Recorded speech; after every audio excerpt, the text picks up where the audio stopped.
Hello students, welcome back to the channel. Myself Sushmita और आज हम पढ़ने जा रहे हैं क्लास 12th का चैप्टर द एंड ऑफ बायोपोलरिटी। बायोपोलरिटी होता क्या है बेटा? द्विध्रुवीयता, यानी कि अब हम ये पता करना होगा कि द्विध्रुवीयता अस्तित्व में कैसे आया। द्वितीय विश्व युद्ध के बाद दो महाशक्तियां अस्तित्व में आई थी, एक यूएसए और एक यूएसएसआर, यानी कि एक अमेरिका और दूसरा सोवियत संघ। इन दोनों की आइडियोलॉजी अलग अलग थी, ठीक है। इनकी पावर राइवलरी थी।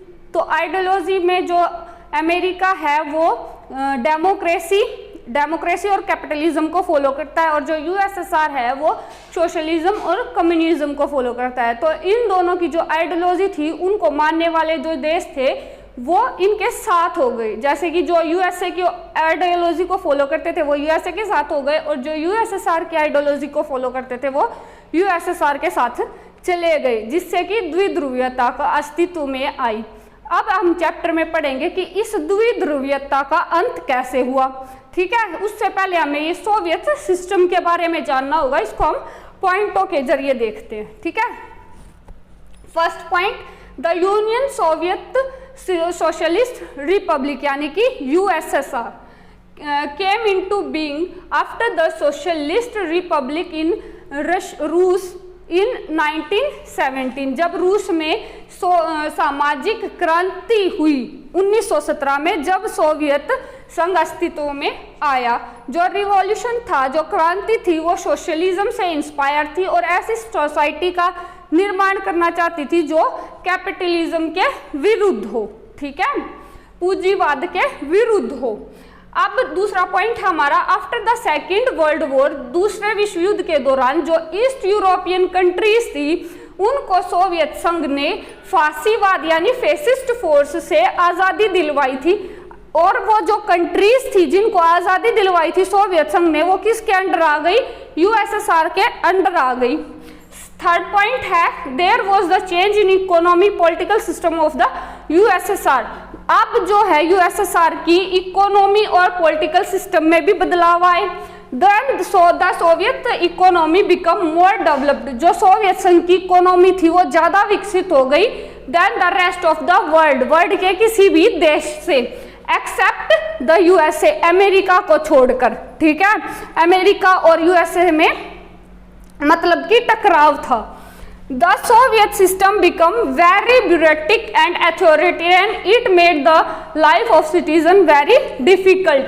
जो सोवियत संघ का सिस्टम था वो नौकरशाही और सत्तावाद पर आधारित हो गया, जिसने जो सिटीजन्स थे, वहाँ के नागरिक थे, उनकी जिंदगी को बहुत कठिन बना दिया। इन द आर्म रेस, हथियारों की होड़ में, सोवियत संघ manage to match the USA from time to time. समय समय पर उसने क्या हासिल कर ली उसके यूएसए के साथ हथियारों की होड़ में, तो वो कामयाबी मिल गई उसको। लेकिन जो ये कामयाबी है, इसकी जो कीमत है वो बहुत बड़ी चुकानी पड़ी। नेक्स्ट टॉपिक है बेटा Gorbachev and the disintegration of USSR, यानी गोर्चेव और यूएसएसआर का पतन। यूएसएसआर का पतन कैसे हुआ? इसके बहुत से कारण है, लेकिन उनमें से कुछ कारणों को हम यहाँ पढ़ते हैं। कौन कौन से कारण थे? मिखाइल गोर्चेव, यानी कि मिखाइल गोर्चेव जो थे जनरल सेक्रेटरी बने ऑफ द कम्युनिस्ट पार्टी। कौन सी पार्टी के? कम्युनिस्ट पार्टी के। ऑफ सोवियत यूनियन के, यानी सोवियत संघ में। कब बने? 1985 में। So to reform the system, उन्होंने व्यवस्था में कुछ परिवर्तन करने चाहे। He introduce economical political of restructuring and openness. उन्होंने राजनीतिक और आर्थिक क्षेत्र में पुनर्गठन और खुलेपन की नीति को में बढ़ावा दिया। But later the policies were criticised, लेकिन बाद में जो उनकी पॉलिसीज थी उनकी आलोचना की गई। A coup took place in 1991. 1991 में एक तख्तापलट हुआ। That was encouraged by communist party, जिसको किसके द्वारा encourage बढ़ावा दिया गया? कम्युनिस्ट पार्टी के हार्डलाइनर्स, यानी कि कट्टरपंथियों के द्वारा, जो कम्युनिस्ट पार्टी के विरोध में थे, उनके द्वारा इस तख्तापलट को बढ़ावा दिया गया।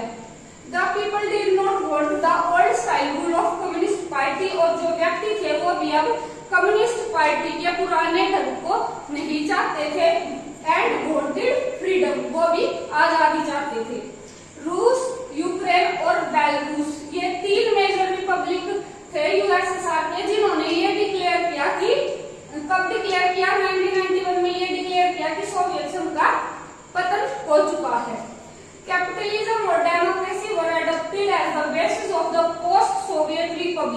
वहां पर कैपिटलिज्म यानी पूंजीवाद और लोकतंत्र को अपना लिया गया। किस बेसिस पर? द पोस्ट सोवियत रिपब्लिक यानी आगे आने वाले सोवियत गणराज्य के लिए। ठीक है बेटा, हमारा reasons for the Soviet union disintegration यानी कि नेक्स्ट टॉपिक है बेटा हमारा reasons for the Soviet union integration यानी कि सोवियत संघ के पतन के क्या कारण थे। ठीक है, पहला है internal weakness of Soviet political economical institutions fail to meet the aspire of the people।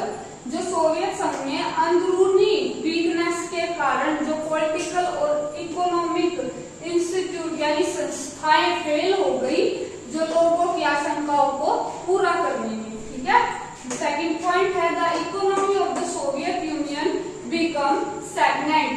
जो इकोनॉमी थी, अर्थव्यवस्था थी सोवियत संघ की, वो क्या हो गई? स्टैग्नेंट यानी कि स्थिर हो गई।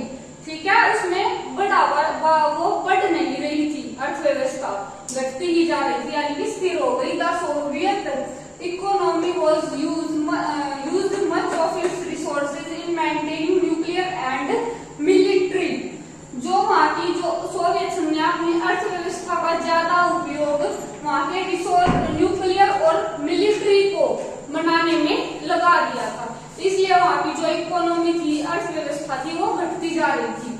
आ सेक्शन ऑफ सोसाइटी का एक समूह वाज नॉट हैप्पी, खुश नहीं था with the reforms of Gorbachev were at very slow pace. जो सुधार के कार्य गोर्बाचेव द्वारा किए जा रहे थे वो बहुत ही धीमी गति से हो रहे थे। अनदर रीजन, अगला रीजन यूएसएसआर के पतन का ये था कि वहां पर राष्ट्रवाद का नेशनलिज्म यानी कि राष्ट्रवाद का उदय हुआ and the desire of sovereignty with various Republic including Russia and the Batalik Republic. वहां पर जो गणराज्य थे यूएसएसआर के, रूस और बटालिक गणराज्य, वहां पर लोगों में संप्रभुता की मांग जोर पकड़ने लग गई। बेटा, सोवियत संघ के पतन के कारण तो पता चल गए, लेकिन पतन के परिणाम क्या हुए वो पढ़ते हैं। अब हमारा नेक्स्ट टॉपिक है कंसेक्वेंस ऑफ डिसइंटीग्रेशन यानी कि पतन के परिणाम क्या हुए। पहला है बेटा it leads to the end of the cold war. इसने कोल्ड वॉर के जो टकराव था, कन्फ्रंटेशन था, टकराव था कोल्ड शीत युद्ध का, उसको समाप्त कर दिया। There was dispute of socialist ideology और कैपिटलिस्ट आइडियोलॉजी यानी कि जो समाजवादी विचारधारा और पूंजीवादी विचारधारा के बीच जो डिस्प्यूट थी, विवाद था, उसको भी खत्म कर दिया। Power relationship in world political change, जो विश्व की राजनीति में जो सत्ता का संबंध था वो भी बदल गया। Thus it lead to the change in the relative influence of ideas and institutions। इसमें संस्थाओं और विचारों में भी बहुत ज्यादा परिवर्तन हुआ। The USA become the sole superpower which break the capitalist economy। जो यूएस है वो एकमात्र सुपर पावर के रूप में उभर कर आया। तो बेटा जो उसकी आइडियोलॉजी थी यानी कि वो किसको बढ़ावा देता था? कैपिटलिज्म यानी कि पूंजीवाद को। तो उसने उसी को बढ़ावा दिया और पूंजीवाद को इंटरनेशनल यानी अंतरराष्ट्रीय स्तर पर आर्थिक प्रणाली के रूप में लागू कर दिया। The international system so many new players. Soviet संघ के पतन के बाद जो अंतरराष्ट्रीय स्तर पर बहुत सारे नए देश, न्यू प्लेयर्स, यहाँ पर हम नए देशों को कहेंगे, नए देश उभर कर सामने आए।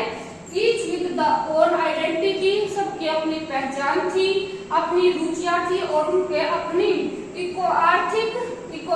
आर्थिक और राजनीतिक डिफिकल्टीज यानी कि कठिनाइयां थी। ठीक है, आपको ये टॉपिक समझ आ गया। वीडियो में हाफ चैप्टर को कवर कर लिया है बेटा, अगला हाफ चैप्टर हम नेक्स्ट वीडियो में कवर करेंगे। अगर आपको वीडियो अच्छी लगी हो तो लाइक, शेयर और सब्सक्राइब कर दे। नोट्स आपको डिस्क्रिप्शन